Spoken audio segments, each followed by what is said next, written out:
Hello friends, কেমন আছেন সবাই? শুভ দুপুরের শুভেচ্ছা। বাইরে খুব বৃষ্টি হচ্ছে, আর এই বৃষ্টির মধ্যে ইলিশ মাছ, উফ, দারুণ ব্যাপার, তাই না? হ্যাঁ, আমার বরমশাই দুটো ইলিশ মাছ নিয়ে এসেছে, এনে বলছে ইলিশ পোলাও খাবে।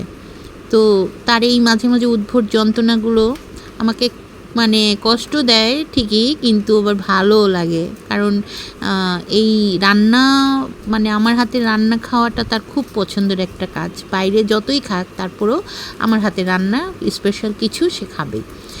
এই যে ইলিশ মাছটাকে সুন্দর করে নুন হলুদ মশলা দিয়ে মাখিয়ে একটু সরিষার তেলও দিয়েছিলাম, কিছুক্ষণ রেখে দিয়েছিলাম। তারপরে সরিষার তেলেই আমি রান্না করেছি। সরিষার তেলটার মধ্যেই একটু হালকা ভাজা ভাজা করে মশলা দিয়ে কষিয়ে একটু মশলা দিয়ে কষিয়ে নিয়ে রেখে দিয়েছি।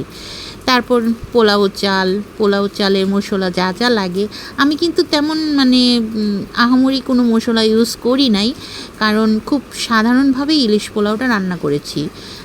অল্প তেল দিয়েছি এবং সাধারণভাবেই রান্না করেছি। এই যে আমার ইলিশ পোলাও তৈরি হয়ে গেছে। কেমন হয়েছে দেখতে বলবেন, তবে খেতে কিন্তু ভালো হয়েছিল। আমার বর রিভিউটা খুব সুন্দর দিয়েছে। সে এত সুন্দর খেতে খেতে রিভিউ দিয়েছে এবং খেতে খেতে আমার সাথে হ্যান্ডশেকও করে ফেলেছিল যে এত সুন্দর রান্না করেছি। যাই হোক, সে খুশি, আমি খুশি।